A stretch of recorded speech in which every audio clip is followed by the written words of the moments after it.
guarda l'area si lɔcdä kuce wala minot yok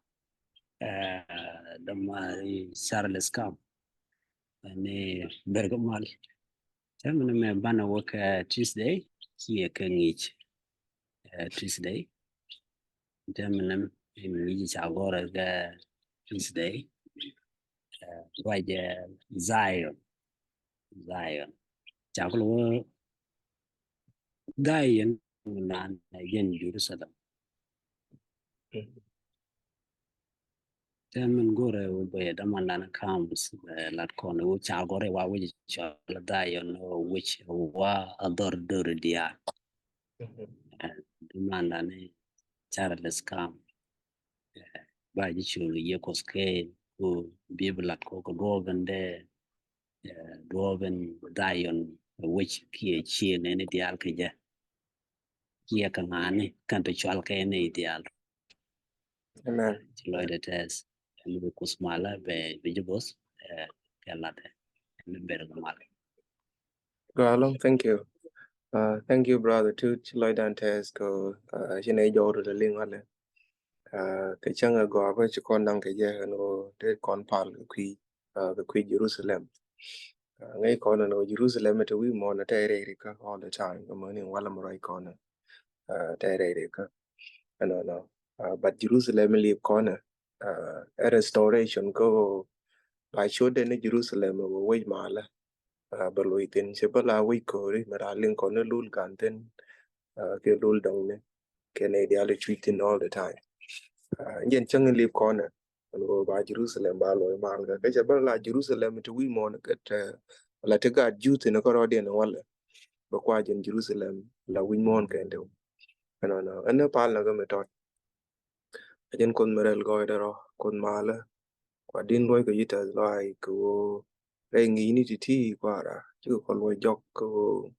ba ko chiang go ye du e ji chak no win mo no kwa din ba ko ja char ka bine mo ka ngas ke hop ko bine min chi ala ka an go bi win mo no chi je ka ti dal nen ko nen ne ka re ti ka jwas ka no ko ri tin cha go ka tin chi chak kan dal cha ka ba ka kan kwa ra an go bi ka ro din yo ka jien kan goy dia le chi lat kwara ga bi mon bi al goy ga chen ka me chi tu no bi za yo na wi ba nyo ka kap ni al re wi ni chi ang goy de kan nok de ka mal kan la ni de ka chwong no bi chiang de jet ka de tho ten chi tel wala no bi ka luin ten ka bi ta lo ne ni dia gur no bi ka o nyur ku du ka za yo langa ji kwara no la ni charity la ni ti re lo ni ko bi ne ji nen nan e chang kan kwa mo ne cho Bangok they'll say God we should do, we should get them Quara. Amen. Amen. Go chat kamin cha introduce a demand and right con ko a Zion ador doridial. No. Ngay con and wale no from the time cha borders ni cha establish British. No. La chang ne ro dien la ke jidor to. Ke yen jidor mo ana ran ma la ya ro ba gwa den cha da fin. No. But from time she ne dia ro dien ba kes pin. She British language who can brag about England la gwa the double getting ko cha tang ken wa da ko Australia ke chi ko Australia cho le torian and wale cha tang ken cha ga da ko South Africa ke chol kan South Africa e torian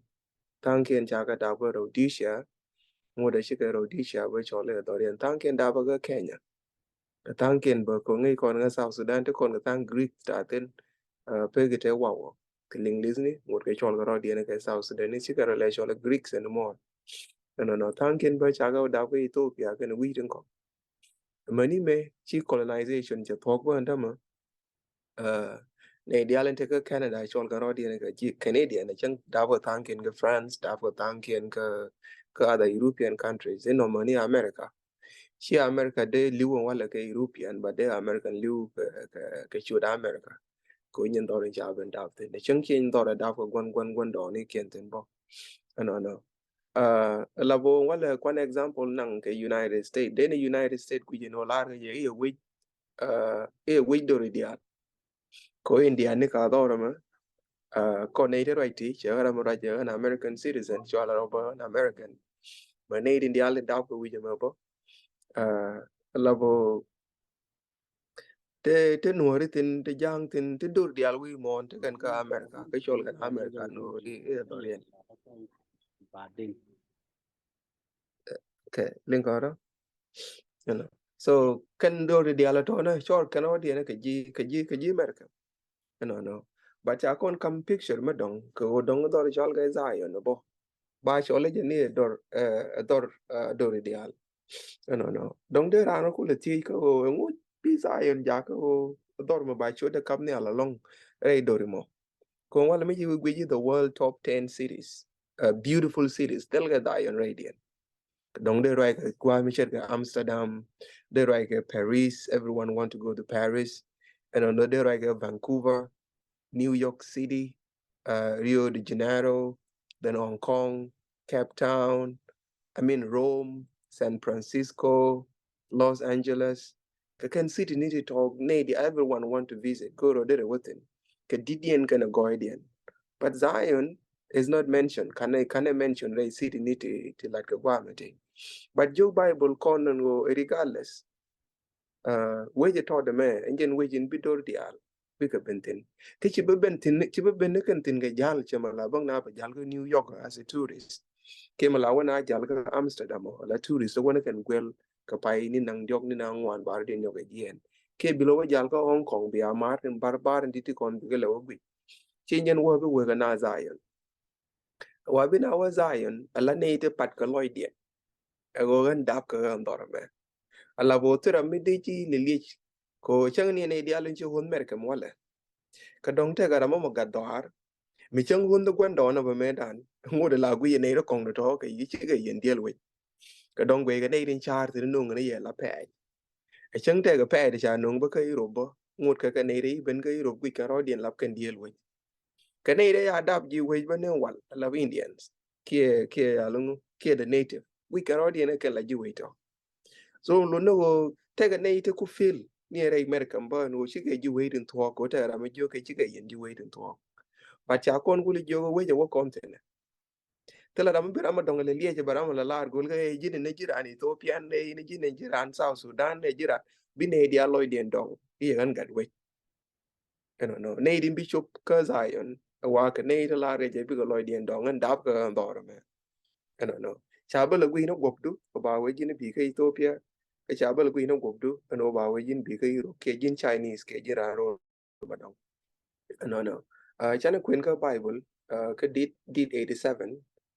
verse 1 and verse 2 she larne che wo ko che we de lat wi pa mirero kunyal che wo no ke Jerusalem long ku wi Israel dial wari wi ni dial te chi Juda te chi je kom nyurten ke wi dang wara uten te cha nyal da mandan ke chang pai kon jenten kan God Israel kan God je kom dang wara wa dial chu wi nyurten cha wo te la gwa ko te gwa ngwana cha establish menan ba che Zion kara cha la gwa nyuro ko nyal mulo no kan gwa dang wal dial ko ngai kono Levi kan ga mo ga gwa Levi kan ne de jel ga sunduk mat ka rai ko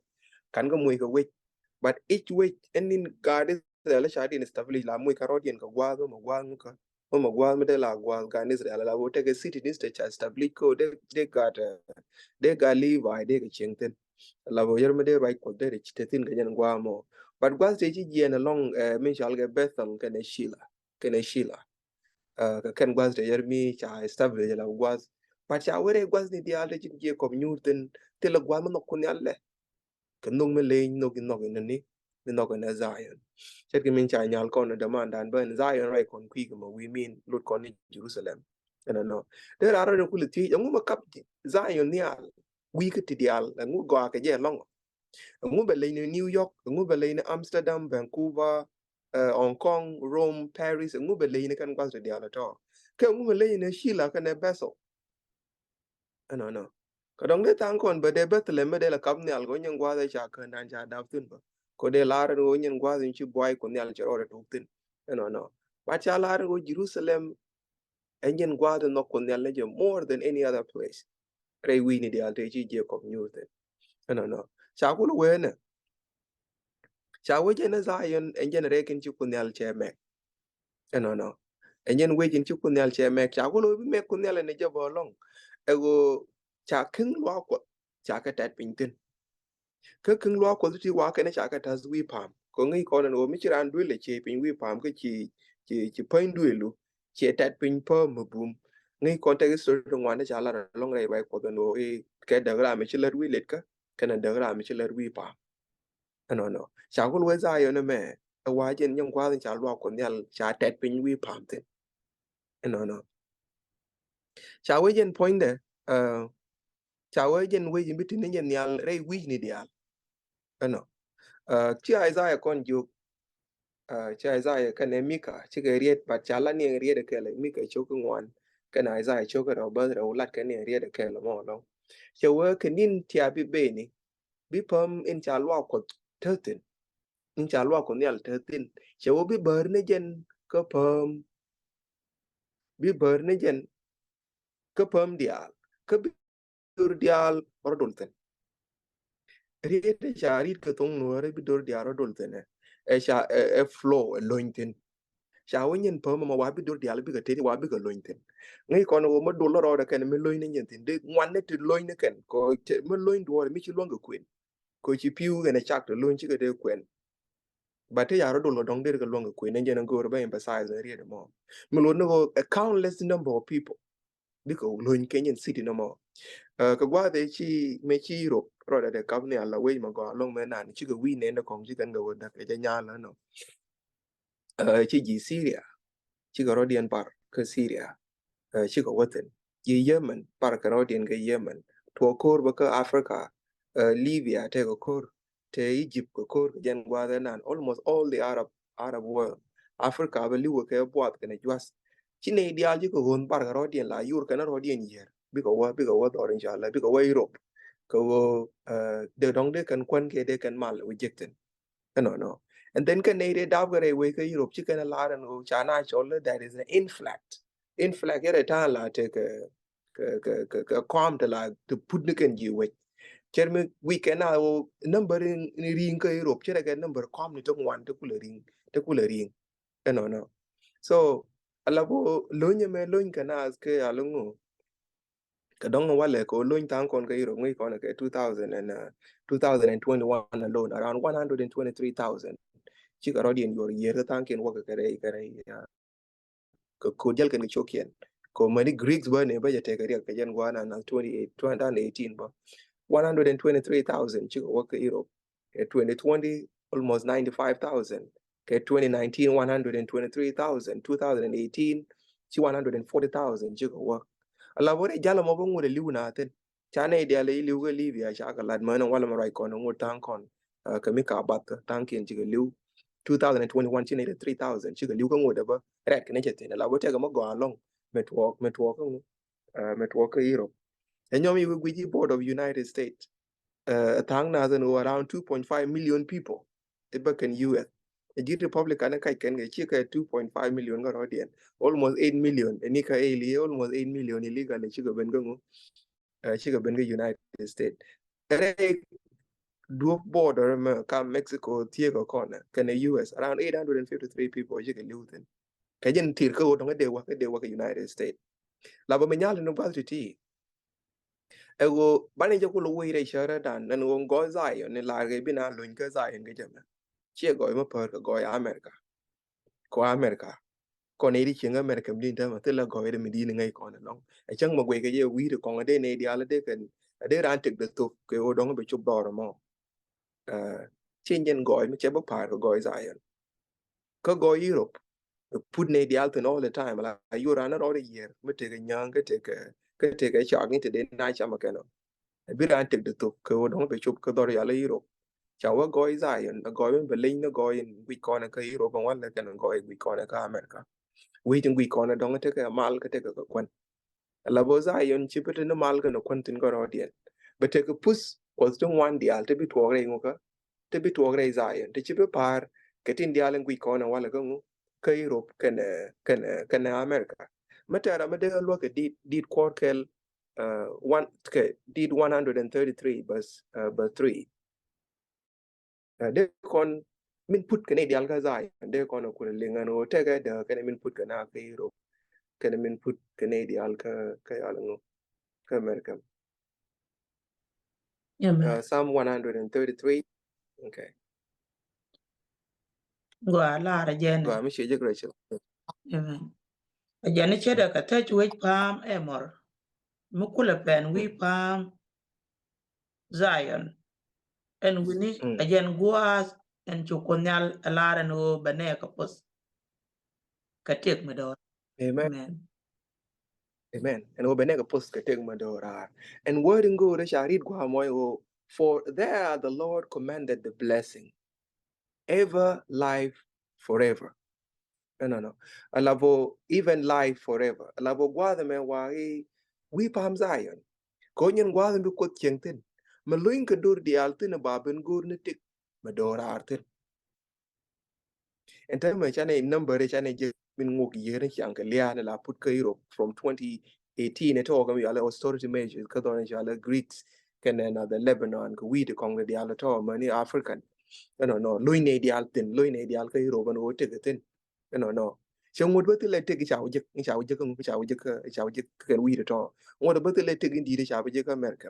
chal ba je ne ko ne to de cham ka ma jwal di al ba ja ba je te ka te ne kan ki chot gole to kon ga jwe dan ga malaria tong mi ngore to doro me te ga jwe de ma ala cancer ke jwe de ma ala tien ba ja tin ba ngode ba na ga na ji we tel chang mal ga tin ngode liu na wi char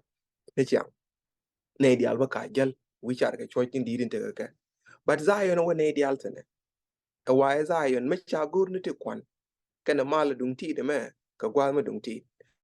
gor kana mal ma dorar tin kana tek mi chibutu enje ne gor ga Zion ne me dong de kon na chu cha go ejen we yirung go de ran tek de tu ku de puje ko tek we jin tek ma dorar ten ko mi chro yo yer we ka Europe tele tek ma dorar mo we je mi chro yo yer we ka America tele tek ma dorar bi ben je mo lo no tek chi loss ka wodu tina tele tek ma dong ke ji but we je me why we me to pus ko nyal de al tek ten pus ko nyal de al loin ke tin ka te mal ken tek ma dorar tere we je mo ka dong de raro dan de ko dan chu ti ko cha la ru wi me cha ba pam ba kap na genial rei pam ne dia ko dong de ana chu ti win mon me ta ga pam de ti ngai kon ga and go and Zion wi pam en to de na ne ta de ga all le bin tin ko all le ba che pam wo ni lo no pam mi che pam di te la cha ke ga wala rei pam ne tin nyal ga wala te ne don't want la work mountain Everest almost 35,000 people are working ka Everest ka ya ngun ka Asia ko pam bar ne jena long gwi ro ti ne re pwari mi chutin kana la work mi ala Kilimanjaro ka East Africa ka mi ala pam mi ala Karakoram no te la work ne di alten ba ka mi ala Kachin Junga ka ken pam ne di la ne di alten to dong de ko ne chula ram pam me ko dong chawo ne di alwo tin right kon ko ngum go along ka Zion ma put ken di alten malare bi do di al bi ko loin Zion ge ku ngu ka cha kon jon te ma ko we me ba we me te lo ko ne alte tin ka tup ko ne al mo yana ga tik ma do ra re de ka nyo ba cha la ro nyen pam bi ba re jen re pam ne di al mulo no bar pam me bo ban nyo ka nyal no che pam ma ba le ne ne je ta la we ge ebres re pare ko me ra me pare jen ga nyal la ne na pam ebres no che pare di al ja ga ban me ra me pare jen ga nyal la je ga te ga pam do kon wi mon te la bal ga pare kan ga bar la bo te ga ne re pare hel pam da yon enyen lat ko nyala ko ba kam nyalo be pam everest be len ki ngu lut ko nyala ko kui ko dong ba pam da yon ba kam ne jen nyal re pam ne dia e go min lat ko ne tin gwa ma pam da yon lat kan goy cheng ni tin bit wok tin chia bar pam ko dong ba pam di di tan ken cha ga nyal ga chang e chuwa ga da man dan ko wi pam da yon me bi chang mal ga me tok be ben tin bi luk me chuong be ben tin bi ta loi me tok be ben wi pa me chet ken me ala bo pus ken goy kon nyal dial ga ken din ba pam dial bar ken ke ba kwar dial ba ka ba la ken ba ba ka nen no go man na long work na fu na ka zai mo no zai on point ba new edit ko I den ne gen kon tin me nan cha yar but ba wi mo na me ba nyo ko loi goy ja ba loi goy I den ne nyam e koy kun yala cha ka je restoration no cha kon guli jo ka goy tintis tinde kon ga long ke nin to ka zayan me chana nyoko lo nyoko ke jen Diit 87 Sister Rachel mungulitin Diit 87 from verse 3 to verse 7 me de je kun kon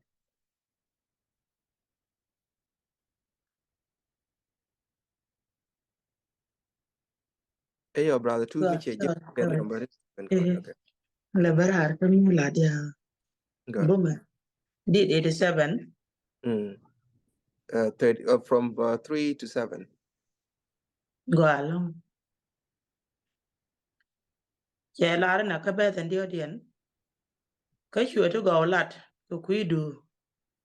lo wei Kuoth. An bana te cha los lat ji Egypt kana ji Babylon reidori. Ka ji Peleset kana ji Duar kana ji Duar ka ji Kush. Dap karamo ka Jerusalem biko wei dap kanai ka Jerusalem. amen Ka kui Jerusalem bina wei rama me dap ka je en wane. Ka biko nyal endini jen ka boom. Biko nyal jogor mi we wichut mi we chio nas biko nyal jogor mi we chio nas wo gori kan ji dori teti dap ka en wine. Ka biko dus ka kat ka Diit wo ka yi go ideal baka ka Jerusalem. Amen. Amen. Amen. Allah won't tell me no matter what go have use a con. If you can see a picture a man, don't they picture and go take a name on one day a little newer.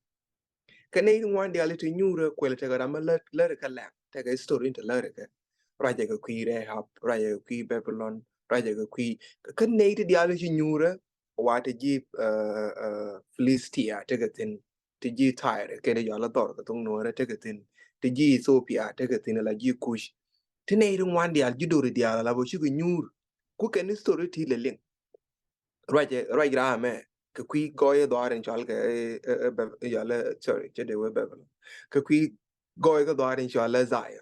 No. Regular me did a mention a chicken woman like a tin. I shall win 80 tea, a walk an 8 shall call loss again. Kakanating Bahu Chola to citizen in the orange holiday. Citizen in the orange Chalka Zion. Canadian tea, a Canadian quality could not write the quidient. But right now, the Quedian in term of labo, like Jiran on a Ethiopia, but I paraloid. And Jan and got weight. Ngay con gun Jan door Chala Pine take a child in a two pine yard bucket. A chang in much one door got up to know what the way you call a connate the beggar jan. Take a child rodin can two way. Lavo Yakko connate a con the top. I'm sure but wasn't the island book content con nor ten a large or can condeal. No. Me would cheering, but we ten a child in a can condeal sharing. Can condeal the army lavo ku can need kong language no kadong tarun ne need ko bayen do do kong no and no but check on that example when an America we still have people like that like a rate jet at all no and yo bagwa the chi room meja win mon me check command ngai ko na cherien me chala Paul me cha Paul de cover do ga jina jana jo ko bia do ga room citizen lavo padaloide Roman citizen taken ko mut malar jen go tila ramu mararu ma ba pere dwe kedwe kene irin ko me chara mu mararu chai pere dwe wi chara ba gwe ne dial ko mo we to kan ko ri chira mo Roman citizen che dwe jo ka cha wo je guru ne dwe je ka mi mo chon ko ba nyo ko dwe ji na ko ba dwe ji na me na na bwa chiri gara ma ya ko kwal le gara mi mo ga ne je ka push ji na mo lo ne shu Paul kan ga jen gwa nan ko cha loy de dong e gan Roman citizen ngude ye ne changa no ji rombo me da nan jenne la let kan chen kan ne ko ngajek ken ko ke citizen ni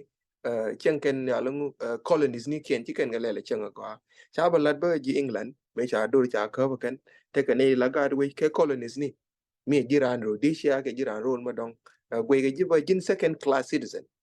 no e mani kan wi di ala china un te do ba as migrant ngode migrant we ga ke second class citizen e chen la ngode e peri en di al ke te ga sa wana le tin te ga sa wana da tin ban ma guru nya ga nyal ga gwa me enje ni kwale nyalo ko gwa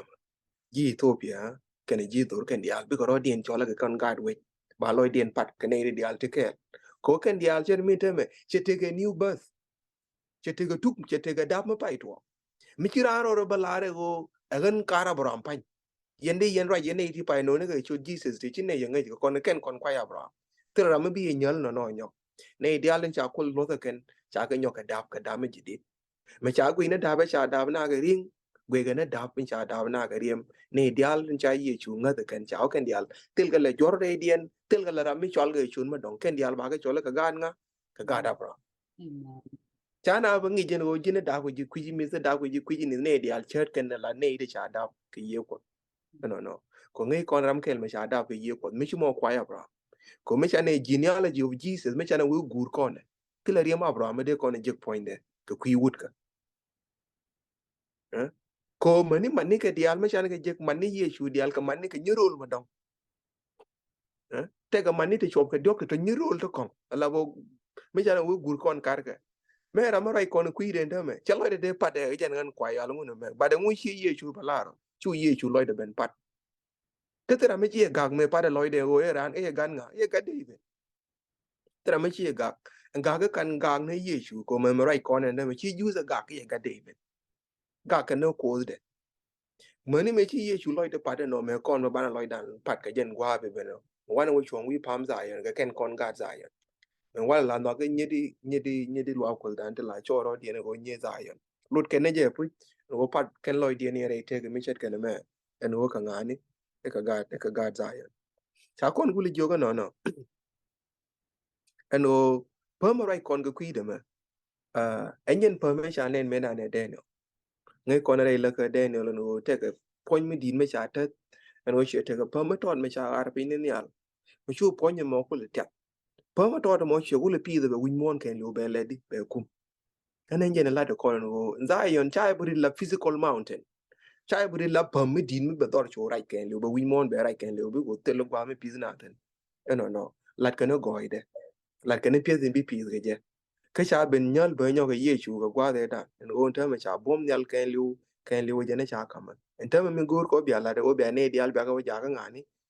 bia ga ja ga ji kwar in other word the kingdom came permanent and it ordered and japan go ne dial on ta bi ku loin ku bi loin ku Jerusalem la ri din jok di en gur ko en ta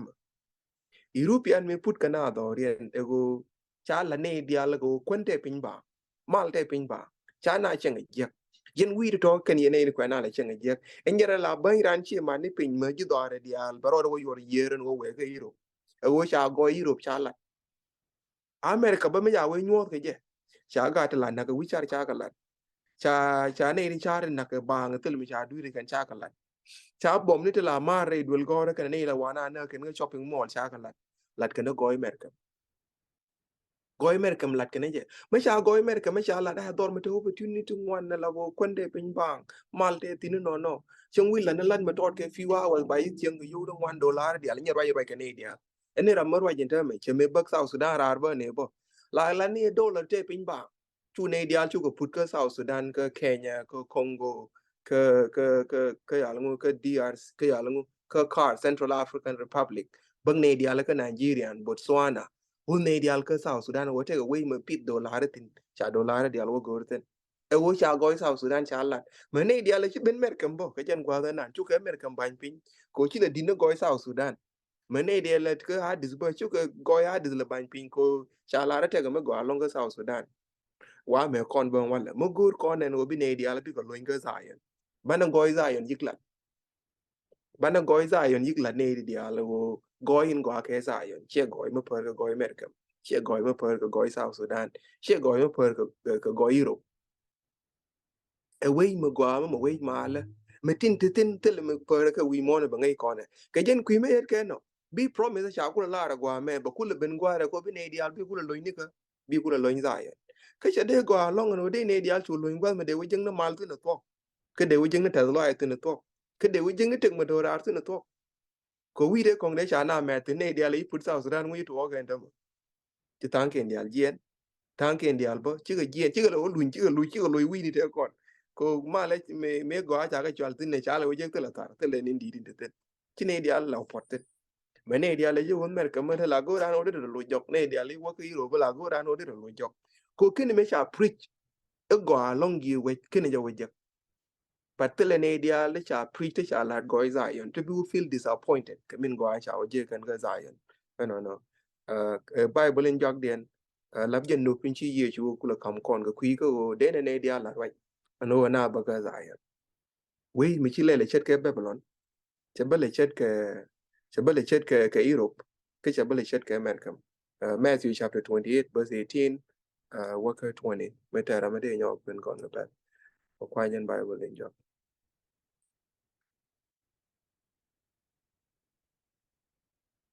tera mi che je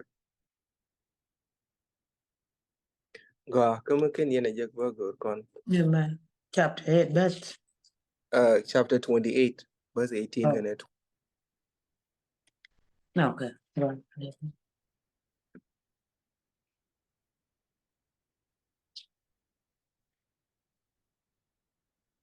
Verse 18 or 20. Okay. Go along. Gwa the me career in well badak dian chawana.